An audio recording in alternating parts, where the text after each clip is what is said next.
Il y a quelque chose que Dieu m'a demandé de te dire aujourd'hui. Pas à tout le monde. À toi. Spécifiquement. Toi qui regardes cette vidéo en ce moment précis. Le jour où tu as dit oui à Dieu. Quand tout le monde autour de toi disait non. Le jour où tu as gardé la foi.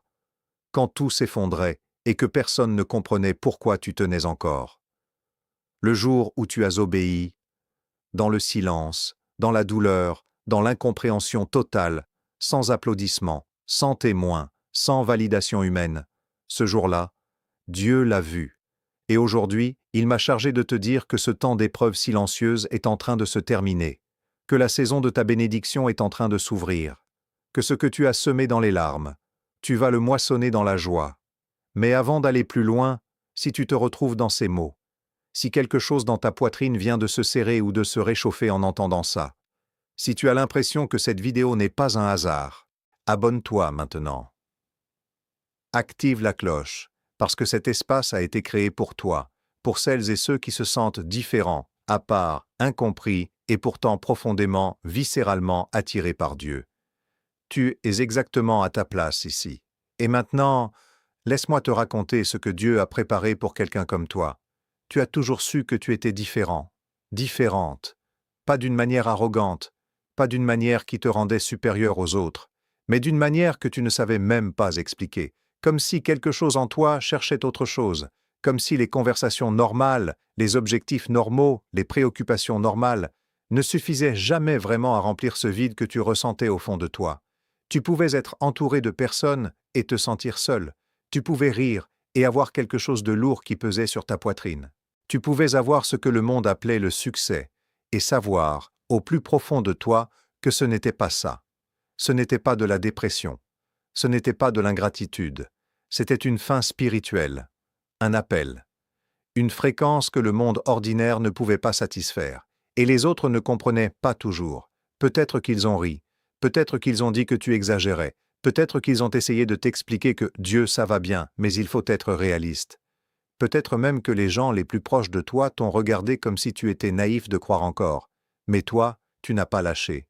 Parce que tu ne pouvais pas. Parce que ce n'était pas une décision intellectuelle. C'était quelque chose qui te tenait de l'intérieur. Quelque chose qui refusait de mourir même quand tout en toi était épuisé. Et je veux que tu entendes ceci très clairement. Cette différence que tu as toujours ressentie, ce n'est pas un défaut. C'est une marque. C'est le signe que Dieu t'a mis à part avant même que tu ne le comprennes, avant même que tu ne le demandes. Il t'a séparé, il t'a orienté, il t'a préparé pour quelque chose que les yeux ordinaires ne peuvent pas encore voir. Mais soyons honnêtes, parce que Dieu n'a pas besoin qu'on lui cache la vérité, et moi non plus. Obéir à Dieu, ça n'a pas toujours été beau, ça n'a pas toujours ressemblé aux images qu'on voit dans les vidéos inspirantes. Ça n'a pas toujours eu la musique douce en fond sonore et la lumière parfaite. Il y a eu des nuits où tu as prié dans le noir et tu n'as rien entendu. Des nuits où tu as ouvert ta Bible et les mots semblaient plats, lointains, comme si la ligne était coupée. Des nuits où tu as dit « Seigneur, je te fais confiance ». Et tu pleurais en même temps parce que tu ne savais plus vraiment si tu y croyais encore. Il y a eu des sacrifices concrets, des relations que tu as perdues parce que ta foi creusait un fossé, des opportunités que tu as refusées parce qu'au fond de toi, quelque chose te disait que ce n'était pas aligné, des décisions que tu as prises dans la foi et qui ont eu l'air stupides pendant des mois, des années parfois. Il y a eu des moments où tu t'es demandé si tu n'étais pas simplement fou. Si tout ça, la prière, l'attente, le renoncement, n'était pas une erreur monumentale. Si les autres qui n'obéissaient pas, qui vivaient à leur manière, qui ne se posaient pas toutes ces questions, si finalement ils n'avaient pas raison. Et malgré tout ça, tu es resté. Tu n'as pas toujours su pourquoi. Tu n'avais pas toujours les mots pour l'expliquer. Mais quelque chose en toi, cette petite flamme que personne ne pouvait éteindre, continuait à tenir, à croire, à espérer contre toute espérance. Ce courage silencieux, cette fidélité que personne n'a applaudi, cette obéissance qui t'a coûté quelque chose de réel, Dieu l'a comptabilisé, chaque larme, chaque sacrifice, chaque moment de doute où tu as quand même dit oui. Regarde autour de toi, pas avec jugement, mais avec lucidité. Combien de personnes ont commencé ce chemin avec toi et ont abandonné en cours de route?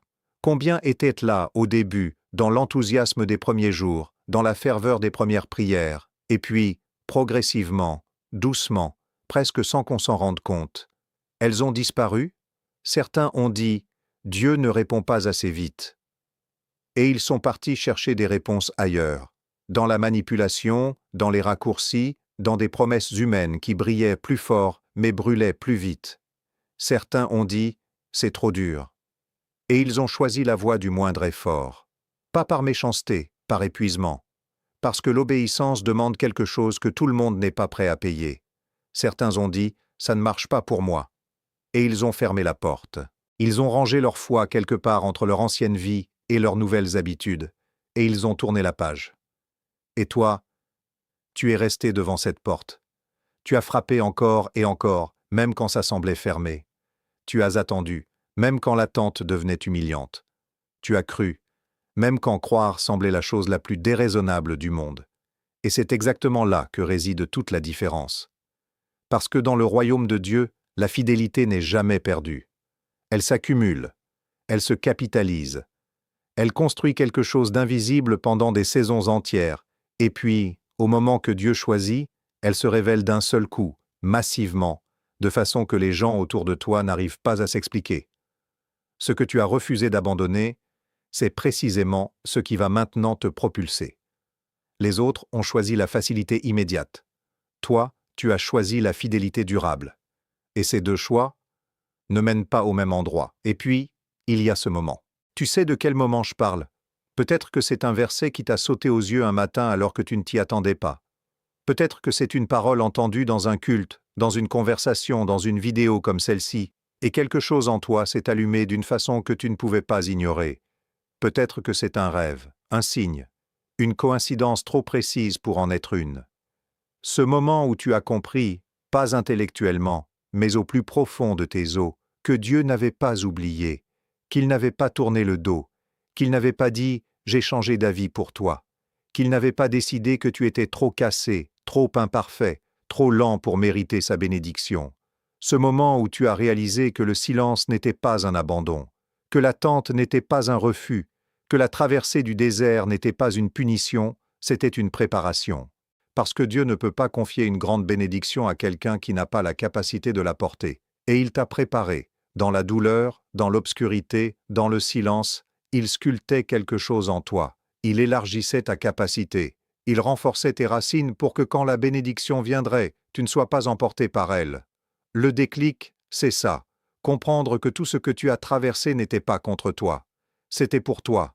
Chaque porte fermée t'a protégé d'un chemin qui n'était pas le tien. Chaque relation perdue a créé de l'espace pour ce que Dieu voulait vraiment t'envoyer. Chaque période de sécheresse a approfondi tes racines assez loin pour atteindre des sources que les saisons normales n'auraient jamais touchées. Ce que personne ne te dit sur Dieu, c'est qu'il est un observateur extraordinairement attentif, pas au sens d'un juge qui surveille pour trouver tes fautes, mais au sens d'un père qui voit tout ce que ses enfants vivent, chaque effort discret, chaque sacrifice silencieux, chaque moment de fidélité que le monde ne voit pas et n'applaudit pas. Il a vu les nuits où tu pleurais seul et où tu n'appelais personne parce que tu ne voulais pas paraître faible. Il a vu les matins où tu t'es levé avec rien, aucune émotion spirituelle, aucun signe d'encouragement, et où tu as quand même dit « Seigneur, je te fais confiance ». Il a vu les moments où tu aurais pu tricher, prendre des raccourcis, choisir la facilité, et où quelque chose en toi a dit non. Il a vu les prières que tu pensais perdues dans le vide. Ces prières ne sont pas perdues, elles sont stockées. Dans le royaume de Dieu, les prières d'un cœur fidèle ne s'évaporent jamais, elles s'accumulent jusqu'à atteindre le point de débordement. Et ce que tu vis en ce moment, cette impression que quelque chose est sur le point de changer, cette agitation douce dans ta poitrine, ce sentiment que quelque chose se déplace dans ta vie d'une façon que tu ne sais pas encore nommer, ce n'est pas de l'imagination. C'est le signe que tes prières accumulées sont sur le point de se manifester. C'est le signe que Dieu, qui a tout vu en silence, commence maintenant à parler fort dans ta vie. Il attendait le bon moment, pas parce qu'il était indifférent, mais parce qu'un architecte ne pose pas le toit avant que les fondations ne soient prêtes. Et tes fondations, elles sont prêtes maintenant. Écris « Tu m'as vu » dans les commentaires pour déclarer que tu crois que Dieu a vu ton chemin.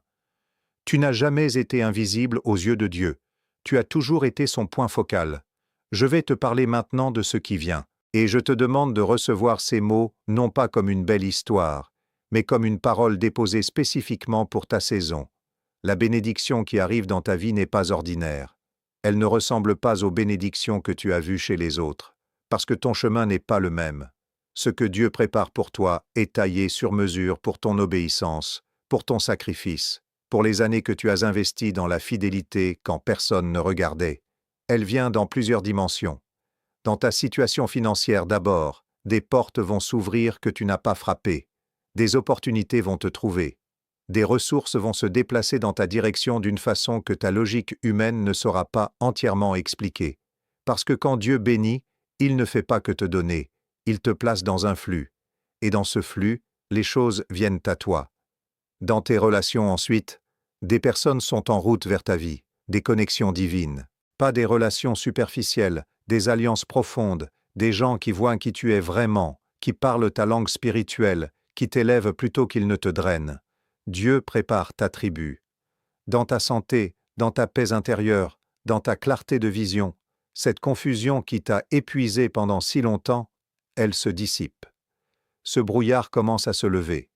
Tu commences à voir, tu commences à savoir, tu commences à avancer avec une assurance que tu n'avais pas avant. Et dans ta relation avec Dieu lui-même, une profondeur nouvelle, un accès nouveau, une intimité que tu cherchais depuis longtemps et qui devient maintenant ta réalité quotidienne. Tape, je reçois, maintenant pour accepter cette bénédiction dans ta vie. Ce n'est pas du hasard que tu regardes cette vidéo aujourd'hui, c'est le début de ta saison.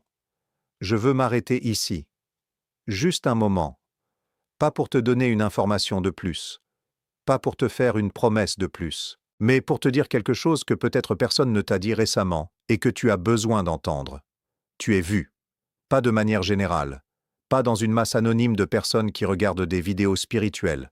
Toi, dans ta spécificité, dans tes luttes particulières, dans tes espoirs secrets que tu n'as jamais osé formuler à voix haute parce que tu avais peur d'être déçu encore une fois. Dieu te voit. Tu es connu. Il connaît ton nom. Il connaît ton histoire. Pas la version que tu montres aux autres, la vraie. Celle du 3 heures du matin. Celle des doutes inavoués. Celle des blessures qui n'ont jamais vraiment cicatrisé. Celle des rêves que tu gardes au fond de toi comme une flamme fragile que tu protèges du vent. Il la connaît. Et il t'aime dedans, pas malgré elle. Tu es choisi. Pas parce que tu es parfait. Pas parce que ta foi n'a jamais vacillé. Pas parce que tu as tout fait correctement, mais parce que quelque chose en toi a continué à se tourner vers lui, encore et encore, même dans les moments où tout t'invitait à regarder ailleurs.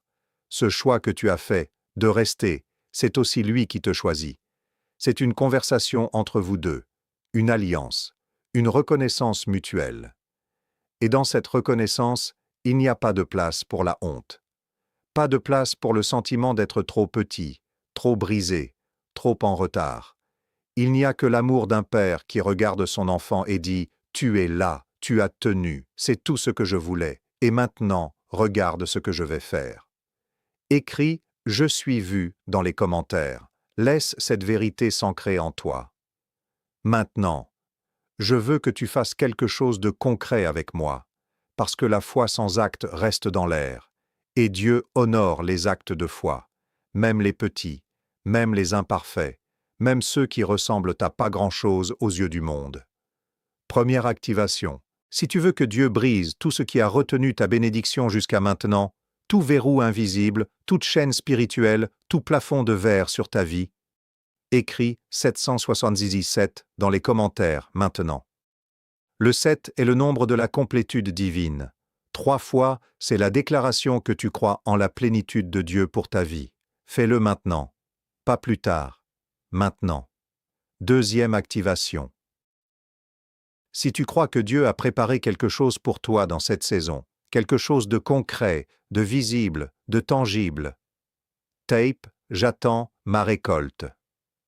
Et en tapant ces mots, dis-les aussi à voix haute, parce que ta bouche est un instrument de déclaration. Ce que tu prononces dans la foi, Tu l'ouvres dans le spirituel. Troisième activation. Pour chaque personne dans ta vie qui a besoin de cette bénédiction aussi, un enfant, un parent, un ami, un conjoint, écris leur prénom dans les commentaires et tape « Couvert d'eux par la grâce ». Tu portes une intercession pour eux ce soir. Quatrième activation. Si cette vidéo t'a atteint là où tu en as besoin, si quelque chose a changé en toi pendant que tu regardais, si tu sens que tu repars différent de comment tu es arrivé, partage cette vidéo à une personne qui a besoin de l'entendre. Pas par obligation, mais parce que tu sais ce que ça fait de tomber sur le bon message au bon moment.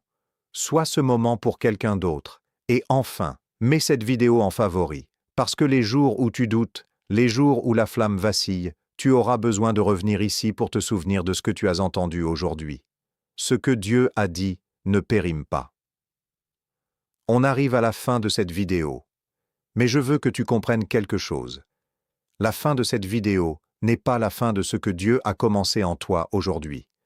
Ce que tu as entendu ici ne s'arrête pas quand tu fermes l'écran. Ces mots ont été déposés en toi. Cette vérité, que tu es vu, connu, choisi, que ton obéissance a été comptabilisée, que ta bénédiction est en marche, cette vérité commence maintenant à travailler en toi, même dans les strates de toi-même que tu ne gères pas consciemment. Laisse-la faire son travail. Et rappelle-toi, tu n'es pas arrivé ici par hasard. Dans les milliards de contenus qui existent sur Internet ce soir, quelque chose t'a amené sur cette vidéo. Appelle ça comme tu veux. Coïncidence, algorithme, synchronicité.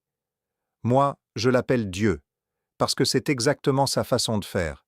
Il te rejoint là où tu es. Il utilise ce que tu as. Et il te parle avec ce qui peut t'atteindre. Tu es dans une saison de transition. La traversée est sur le point de se terminer. L'autre rive est plus proche que tu ne le crois. Et sur cette rive, il y a tout ce que tu as attendu, pas comme une récompense froide et distante, mais comme un retour à toi-même, comme une réconciliation avec la version de toi que Dieu avait en tête depuis le début. Alors voilà ce que je te demande de faire maintenant. Abonne-toi. Si ce n'est pas déjà fait, parce que ce que nous construisons ici ensemble, c'est une communauté de celles et ceux qui refusent de vivre en surface, qui veulent aller en profondeur, avec Dieu, avec eux-mêmes. Laisse un commentaire. Dis-moi simplement où tu en es. Pas besoin d'un long message. Juste un mot. J'attends. Je tiens. Je crois. Ces mots ont du poids. Et reviens. Parce que ce que Dieu a à dire ne tient pas dans une seule vidéo. Je t'aime. Dieu t'aime. Et ce n'est que le début. À très vite.